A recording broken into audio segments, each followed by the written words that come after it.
নমস্কার, কেমন আছেন সবাই? আমি অনিশা। আমার আরও একটি নতুন ভিডিওতে আপনাদের স্বাগত জানাই। আজ কিন্তু মঙ্গলবার, আর এখন কিন্তু ঘড়ির কাঁটাতে সময় হয়েছে সকাল 6:30। আমি ঘুম থেকে উঠে আশেপাশে সমস্তটা সেরে নিয়ে ঠাকুর পুজো দিয়ে নিয়ে তারপর কিন্তু ওই যে ছেলের খাবারটা আগে বানিয়ে নিলাম। মানে ওই যে কেলগসটা ভিজিয়ে নিয়েছি আর কি, কর্নফ্লেক্সটা একটু দুধ দিয়ে একটু মধু দিয়ে ভিজিয়ে নিয়েছি। তারপর নিজের জন্য একটু ছাতু গুলিয়ে নিলাম, ছাতুটা খেয়ে নিয়েছি। তারপর কিন্তু সকলের জন্য জলখাবার করতে হবে সকালের, সেটাই কিন্তু রেডি করছি। মানে আটাটা মেখে নিচ্ছি। আমাদের বাড়িতে মূলত সকালবেলায় রুটিটাই হয়ে থাকে, সেটাই কিন্তু আটাটা মেখে নিলাম। আর কিন্তু এইদিকে একটু পেঁপে আলু কেটেছিলাম, সেটা দিয়ে একটু হালকা ঝোল মতন করে নেব, মানে তরকারি করব একটু রুটি দিয়ে খাওয়ার জন্য। তারপর কিন্তু এইদিকে ওই যে রুটিটা বেলেও নিচ্ছি।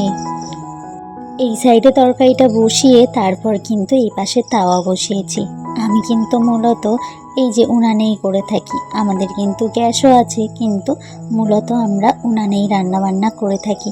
কি বলতো, সংসারের সমস্তটাই কিন্তু একটা গৃহবধূর হাতে। যতটা সে বাঁচাতে পারবে তার সংসারে কিন্তু ততটাই উন্নতি হবে। সেই জন্যই কিন্তু সবসময় চেষ্টা করি সংসার থেকে কি করে 2 পয়সা বাঁচাবো, 2 পয়সা খরচা হওয়ার থেকে বাঁচাবো। এদিকে ওই যে কালো জিরা আর একটু কাঁচা লঙ্কা চিড়ে ফোড়ন দিয়ে দিলাম তরকারিটা। তারপর কিন্তু তরকারির কড়াইটা ওই সাইডে বসিয়ে দিয়েছি, কারণ রুটিগুলোও তো বানাতে হবে।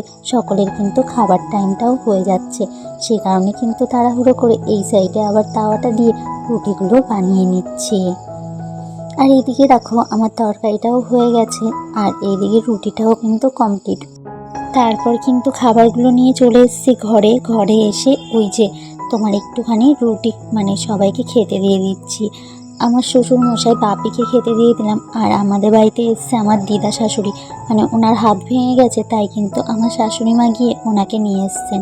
তো উনি আছেন, ওনার খাবারটাও দিয়ে আসছি, আর আমার শ্বশুর মশাইয়ের খাবারটাও দিয়ে এসছি। চলে এসেছি কিন্তু আবারও রান্নার কাছে। ওই যে ওই সাইডে ভাতের হাঁড়িটা বসিয়েছি, জল বসিয়েছি, চালটা এখনও দিইনি। জলটা একটু ফুটুক, তারপর চালটা দিয়ে দেবো। আর এদিকে একটু ওই যে কালো জিরে আর রসুনটা একটু ভেজে নিলাম। তারপর কিন্তু কড়াইতে একটু তেল দিয়ে এই যে লাফা বা বটবডি যাই বলো না কেন, আমি অতটা বুঝি না কোনটাকে লাফা বলে বা বটবডি বলে, সেটা একটু ভাজা করে নিলাম। ওটা না একটু বাটা করবো কালো জিরে আর রসুন দিয়ে। তো তারপর কিন্তু এখানে ওই যে মাছ নিয়ে এসছে বাবানের পাপা 2 রকমের। ওনার আবদার যে কচুর গাঁটি দিয়ে এই যে ছোটো মাছ যেগুলো ওই খয়রা মাছ বলে, সেগুলো কিন্তু রান্না করতে হবে। আর তেলাপিয়া মাছের ঝোল, সেই মতন কিন্তু মাছগুলোতে হলুদ লবণ মাখিয়ে রেখেছি। আর ওই যে বললাম এগুলো বাটা করব, কালো জিরে আর রসুনটা ভেজে নিয়েছিলাম, আর এই যে এগুলো একটু ভেজে নিয়েছিলাম, সেগুলো কিন্তু এখানে দিয়ে ওই যে বাটা করে নিচ্ছি। এটা কিন্তু কিন্তু বেশ লাগে।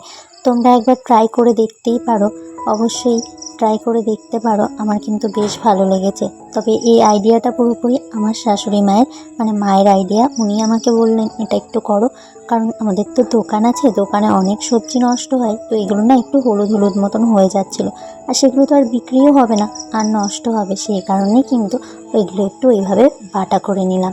আর এইদিকে কিন্তু ওই যে মাছগুলো দিয়ে দিয়েছি, যে খয়রা মাছগুলো ছিল সেগুলো ভাজা করে উঠিয়ে নিচ্ছি। এটা দিয়ে তো আবদার যে উনি তোমার কচুর গাঁটি খাবে, কচুর গাঁটির ঝোল খাবে, সেটাই কিন্তু করতে হবে। আর এই যে তেলাপিয়া মাছ নিয়ে এসেছিলো, তেলাপিয়া মাছগুলোও কিন্তু এখানে ভাজা বসিয়ে দিয়েছি। আর ওই যে জলটা দেখলাম একটু গরম হয়ে গেছে, তাই কিন্তু চালটা ধুয়ে এনে চালটাও দিয়ে দিলাম হাঁড়িতে। এইদিকে আমার মাছ ভাজাটাও হয়ে গেছে, বেশ কড়া কড়া করেই কিন্তু মাছগুলো ভাজা করেছি। তারপর ওই যে আরও কিছু মাছের মাথা, মানে 2টো মাছ এনেছিল, তো 2টো মাছের মাথা আর লেজটা ছিল, সেটাই কিন্তু আবারও ভাজা বসিয়ে দিলাম। তারপর কিন্তু মাছ ভাজাগুলো তুলে নিয়ে এইদিকে কচুর গাঁটি আর আলু কেটে রেখেছিলাম, একটু হলুদ লবণ মাখিয়ে রেখেছিলাম, সেটাই কিন্তু কড়াইতে দিয়ে এই যে একটুখানি পেস্ট করা লঙ্কা দিয়ে দিচ্ছি। সেটা আর কি কষিয়ে নিয়ে তার ভিতরে একটুখানি গরম জল দিয়ে দিলাম। এই যে গামলাটায় কচুর গাঁটিগুলো মাখিয়েছিলাম, সেই গামলাটার ভিতরে কিন্তু জলটা নিয়েছিলাম। তারপর কিন্তু একটু ঢাকা দিয়ে কিছুক্ষণ ফুটিয়ে নিয়ে তারপর কিন্তু ওই যে মাছের ভেতর কিন্তু নামিয়ে নেব। তারপর তো পোড়ন দিতে হবে তরকারিটা, সেই প্রিপারেশনটাই কিন্তু করছি এখানে। আর ওই যে দেখো এদিকে কিন্তু একটুখানি শুকনো খোলায় মানে জিরেটা ভেজে নিচ্ছি। আমি কিন্তু মূলত কচুর গাঁটির তরকারি এইভাবে জিরে ভাজা বেটে দিয়েই রান্না করি। তোমরা কে কে করো আমাকে প্লিজ কমেন্টে জানিও। এদিকে একটুখানি তেল দিয়ে তার ভিতরে একটু জিরে ফোড়ন দিয়ে নিয়ে তারপর আবার তোমার তরকারিটা ফোড়ন দিয়ে নিলাম। আর ওই যে জিরে ভাজাগুলো তুলে রেখেছিলাম সেগুলো কিন্তু বেটে নিয়েছি, মানে গুঁড়ো হয়ে গেছে, সেগুলোই কিন্তু তরকারির ভেতর দিয়ে দিলাম। তারপর একটুখানি নাড়াচাড়া করে নামিয়ে নিয়েছিলাম তরকারিটা। এদিকে বসিয়েছিলাম মাছের ঝোলের জন্য, আলু কষিয়ে নিয়ে জলটাও দিয়ে দিলাম। তারপর ওই যে মাছের ভেতর এই যে আলু মানে কষানো যে ঝোলটা ছিল সেটা কিন্তু নামিয়ে নিয়েছি। তারপর কিন্তু পোড়নের জন্য প্রিপারেশন করতে হবে। তো এখানে ওই যে একটুখানি তেল দিয়ে জিরে দিয়ে একটুখানি ধনে পাউডার দিয়ে দিলাম।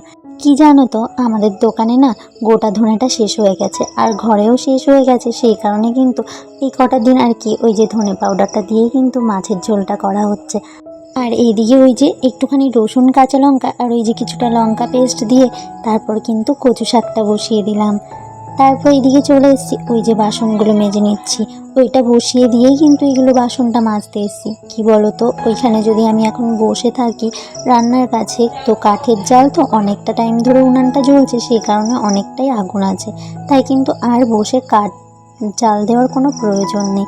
সেই কারণে ভাবলাম এইদিকে এসে আগে বাসনগুলো মেজে নিই, কারণ আজকের ওয়েদারটা একেবারেই ভালো না, হঠাৎ হঠাৎ বৃষ্টি হচ্ছে, আবারও কিন্তু রোদ্দুর করছে।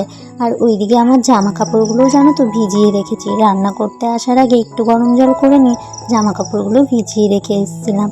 তো এইখানে ওই যে বাসনগুলো ধোয়া হয়ে গেছে, তারপরে এখানে না শুকাতে দেওয়ার জন্য মানে জলটা ঝরার জন্য কিন্তু এর উপরে রেখে দিলাম। তারপর চলে এসেছি ওই যে জামা কাপড় ধুতে।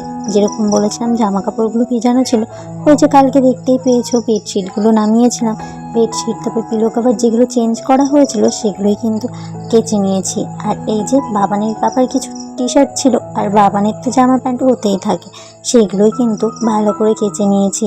তারপর আমারও কয়েকটা নাইটি ছিল, সেগুলোও ধুয়ে নিয়েছি। তারপর এখানে কিন্তু এই যে জামা কাপড়গুলো ধুয়ে নিচ্ছি। আর কি জানো তো, এই যে প্রতিদিন মেঘলা ওয়েদার করছে, আর আজকে তো যখন আমি জামা কাপড় কাচ্ছিলাম তখনও না মেঘলা, মাঝে মধ্যে মেঘ করছে আবার মাঝে মধ্যে রোদ্দুর উঠছে, কখন যে কি হচ্ছে কিছুই বোঝার উপায় নেই। সেই কারণে কিন্তু একবার ভাবছিলাম জামা কাপড়টা ভেজাবো, একবার ভাবছিলাম ভেজাবো না। আমি মূলত প্রতিদিন বাসি কাজ ফাজ সেরেই জামা কাপড়টা ধুই, কিন্তু আজকে ওই যে দোমনায় ছিলাম, সেই কারণে কিন্তু আর জামা কাপড়টা সকালবেলায় ধুয়ে উঠতে পারিনি। তারপর কিন্তু জামা কাপড়টা ধুয়ে এদিকে চলে এসেছি ছেলের জন্য লেবুর রসটা করতে। আর আমি কিন্তু রান্না করতে করতে বাবানকে একবার এসে ডিম সিদ্ধ খাইয়ে গেছি, আর একবার কিন্তু ওই যে রুটি করেছিলাম রুটি দিয়ে দুধ দিয়ে খাইয়ে দিয়ে গেছি, সেগুলো আর ক্যামেরা বন্দি করা হয়নি।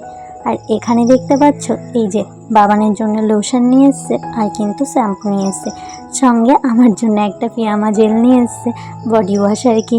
তো আমি তো খুবই খুশি হয়েছিলাম, মানে পুরোপুরি এটা আমার সারপ্রাইজ। বাবানের পাপা আমাকে বলছে তুমি অনেক কষ্ট করেছো, রান্না বান্না করেছো, তো সেই কারণে কিন্তু তোমার জন্য একটা গিফট আছে। তো আমি বলছিলাম কি গিফট বলো। তো এরকম গিফট পেতে কার না ভালো লাগে বলো তো হাজব্যান্ডের কাছ থেকে? আমার কিন্তু বেশ ভালো লাগে। আর বিশেষ করে যে জিনিসটা না জানা থাকে, না চাই, সেই জিনিসটা যদি এনে দেয় না, তাহলে কিন্তু আরও ভালো লাগে। আর এদিকে যাবো স্নানে, সেই কারণে কিন্তু মাথায় একটু তেল লাগিয়ে নিচ্ছি। আর আমি কিন্তু এই তেলটা বাড়িতেই বানিয়েছি। তারপর কিন্তু ওই যে স্নানটা সেরে চলে এসেছি, তারপর একটু নিজেকে যত্ন করে নিচ্ছি। ওই যে বডি লোশন টোশন একটুখানি লাগিয়ে নিচ্ছি গায়ে।